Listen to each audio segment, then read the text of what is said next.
एक लड़की जो कभी मंदिर नहीं गई, जैसे ही उसकी शादी हो जाती है और उसकी सास कहती है कि चलो बहू मंदिर चलते हैं, भगवान का आशीर्वाद लेकर आते हैं।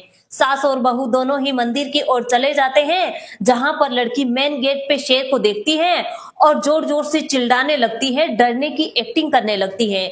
इतने में उसकी सास कहती है कि अरे बहू डरो मत, ये तो पत्थर का शेर है, तुम्हें कोई नुकसान नहीं पहुंचाएगा। इतना कहते हुए मंदिर की ओर बढ़ जाते हैं। वहां पर लड़की देखती है कि एक नंदी दिखाई देता है। जैसे ही नंदी को देखते ही एक बाल्टी उठाकर लेकर आती है और अपनी सास को कहती है कि चलो माँ जी, इसका दूध निकालते हैं, घर जाके एक बढ़िया सी खीर बनाएंगे ताकि हम सभी पास बैठकर खाएंगे।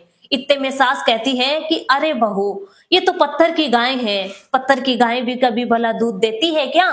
चलो आगे चलते हैं।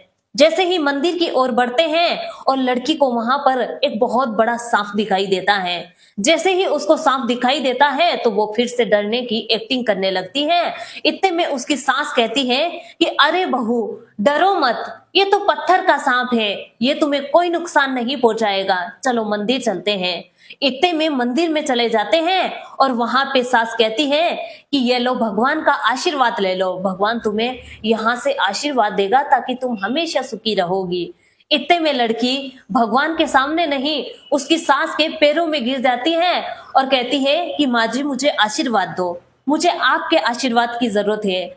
अगर मुझे आपका आशीर्वाद नहीं मिला तो मैं हमेशा ही दुख भरा जीवन जीऊंगी। मुझे भगवान का आशीर्वाद नहीं, आपका आशीर्वाद चाहिए पहले तो। इतने में उसकी सास कहती है कि ऐसा क्यों बहू? तो बहू ने क्या सुंदर जवाब दिया। बहू ने कहा कि मुझे आपका आशीर्वाद मिल जाएगा तो भगवान तो मुझे वैसे ही आशीर्वाद दे देगा। और अभी तो आपने कहा है ना माँ जी कि शेर पत्थर का है, वो मुझे कोई नुकसान नहीं पहुंचा सकता, और नंदी कोई पत्थर का है तो वो कोई दूध नहीं दे सकता। और आपने कहा कि सांप भी एक पत्थर की मूर्ति है, वो मुझे कोई नुकसान नहीं पहुंचा सकता। तो भगवान से मैं यहाँ आशीर्वाद मांगूंगी और आप पे ध्यान नहीं दे पाऊंगी, घर पे ध्यान नहीं दे पाऊंगी, तो मेरा कलेश ही कलेश में पूरा जीवन बीत जाएगा।